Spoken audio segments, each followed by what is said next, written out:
yet, but man, whew, a lot of stuff. Right now, I'm actually on my way to the gym to get myself a little hoop session in before I head off to work. So, what do I have updated for you? I just finished Matthew 14, man. It was a lot of stuff to pull from that. I was just excited because the thing I like about the crazy thing the thing I like about me studying the Bible now is all those stories, you hear and stuff, you get to read them in real time. You're like, dang, like this is what that is. For example, the story of water, Jesus walking on water. I'm like, oh snap, that's fire. Like I didn't ever knew where that was in the Bible. Now I could be like, hey, Matthew 14. I always want to be one of those people who you could they don't even have to read the Bible. They just say a Bible verse and then tell you exactly where to find it too. I feel like that was so tough always. But yeah, finish Matthew 14. And now I'm going to go to Genesis 15. See what that's talking about. I'm gonna start that today. I actually just got done reading this morning. I know I told you guys before my routine, right? I switched reading to the beginning of my morning instead of having reading at the end of it. And I was reading Money Psychology, or The Psychology of Money. I forgot what the book is called, right? And it was talking about the idea like this, right? A lot of times people give you principles. They give you principles of different things, right? They give you principles for like, hey, this is how you do this, or when you're, for example, The Richest Man in Babylon. I love that book, by the way. In The Richest Man in Babylon book, they explain to you rules for growing and saving your money. For example, right? They say like you're supposed to save like 10% of it. Hey, what's going on, man? Make sure you subscribe to the channel too. I'm gonna be posting weekly motivational content, but I'm gonna go live pretty much every day too as well. But I'm gonna be posting weekly motivational content.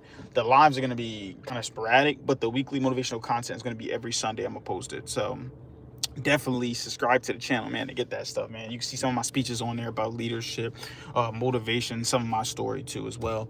And I like to talk about the Bible too. But like I said, I was reading I'm very good at saving my money. Save 3K safe. That's bro. That's so fire, bro. Some people don't even have no money in their savings. I personally myself, I got a Roth IRA, right? So I got the Roth IRA, and with my Roth IRA, you could put up with one of them, you could put, because Roth IRA, it's non-taxed when you pull it out later when you retire, right? So if you put like 500 and some, you can only put up to 500 and some change into it, right? But the path I'm going on right now, by the time I'm 65, 67, I'm gonna have 2.6 million, I think, in my Roth IRA, right? And that's one stream of income right there. Boom, money working for itself. Hey, if you're also new here, make sure you subscribe to the channel. Every Sunday, I'm doing weekly motivational videos. I'm gonna talk about leadership, talk about some stuff from the Bible, and talk about my personal story. But if you go on there now, you can also see videos of me doing some of my public speeches and stuff as I'm on my path to be the greatest motivational speaker ever. You know what I mean? I don't even allow my money to go to silly stuff. Bro, see, that's the problem with me. My thing is right now with money, that's why I'm reading this book called The Psychology of Money, right? Right now, my problem with money, my problem with money was, I would spend it on a lot of times eating out, bro. Eating out. A lot of times people spend money on eating out. But it was saying, the thing I like about the book that I read so far was like, a lot of times things teach principles, right? They'll teach principles about money, like, yo, you should do this with your money, you should do that with your money. But then it was like, it's really, like, money is really just a tool, but a lot of times people got to fix their relationship that they have with money. And I was like, dang, that's powerful, right? Like, I'm only about like 50 pages in right now. I just started today. And that joint was pretty deep. I'm like, dang, like, people not even having, I never even thought of it looking at it like that. Looking at money as like, what is my emotional, like, connection with money?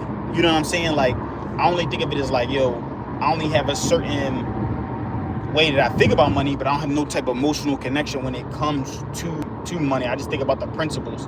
And this book so far, I'm learning a little bit about the emotional connections with money. And it also tells a lot about different stories, different people. For example, I think I just got done reading about Bill Gates and stuff, so that was pretty good. My niece has leukemia. My mother has been in the hospital. If anything, I'll help them. For sure, bro, you got that strong reason why. You got that strong reason why. So I'm thinking, bro, whatever it is that you want to do, man, I can think you're gonna be successful at it. I can tell you that right now, because your reason why is strong, right? But you gotta stay disciplined with it. See, my reason why was always, if you go back and watch some of my videos, it was always, the way I grew up, right? Having to grow up pretty fast. Had to grow up really fast. Had to grow up and be learn how to basically raise myself, because I didn't meet my dad till I was 7 years old. My actual biological father didn't meet him till I was 7. And then my mom, she abandoned me for a month at one point and stuff. And, I grew up with roaches, mice. I got dang near 15 brothers and sisters. I think it's somewhere around 12, 13 brothers and sisters. And I always knew that, like, I had to pretty much, like, raise myself in a sense. So I always knew that I don't want no kids to go through those same things that I went through personally myself. You know what I'm saying? Like, I never wanted kids to, especially, coming from my community, I didn't want them to grow up having to figure out, like, I didn't even know what an entrepreneur was until I was 18 years old. Like, that's just unacceptable, bro. Like, not knowing portion of it. Like, and I was just like, you know what, let me teach them as well. Like, that's the mindset portion. I also like to donate a lot of my money. I donate probably like 5-10% of my money to just local nonprofits, right? So I always spend money at least doing that. Like, I'll do tithes. I'll obviously pay my tithes. I go to church, but then I'll put it towards, like, right now, one I'm investing in is, or not investing in, the one I'm donating to is Inspire program in Philly. Get those kids off the streets, man. Teaching them how to, pretty much just teaching them how to, different life skills. I think one time it was just nice stuff, right? Just getting them on the streets, getting them into stuff that's gonna push them, getting them to a community where they can grow, take little trips and stuff like that. Right on the Fair's Hospital. Wow, man, our stories are similar, man. God is great, bro. God is great, and it's crazy because it took me recently to start realizing how great God was, bro. Like, I wasn't even going into, you don't have to go to church to be really spiritual, with God, but I wasn't even going to church. But I like the idea of it because, your iron sharpens iron. So you're being around people who are similar, people who are trying to be close with God, who are, their mindsets are right. And that was pretty much what I've been doing too as well. Yeah, bro, flat broke for sure, though. That's what I'm saying, bro. Like, so now I spend my time, like I said, working for one, but also two, like, coming on here, giving motivational content, man, trying to push people to be the best versions of themselves, man, to understand that they are leaders. They don't got to wait for someone else. Like, even, like, when I go and speak to the youth, it's like, yo, you don't got to wait for somebody else or an adult to try to tell you to start making a difference, right? Or somebody else to make a difference. You got to do it by yourself. And then, well, not do it by yourself. You can't do anything by yourself, but you got to start with your mindset, and then naturally people be attracted to that and start to pretty much come closer into it, you know what I'm saying? So that's pretty much what I'm saying. But yeah, like I said, a lot of our time is just once a week, man. On Sunday, I'm gonna be posting motivational content. I'm gonna get back to that, being a little more consistent. I've really been posting like once a month, to be honest with you, but with my motivational speeches. But I'm gonna be doing once a week on Sundays, post motivational content. So you can definitely tune into that every single Sunday. You'll see some content on there. I'm gonna do it, record at the church, post it, so by Sunday night it should be loaded up every Sunday. And then yeah, honestly, other than that, it's like I'm gonna be getting on live like every single day, pretty much sporadic.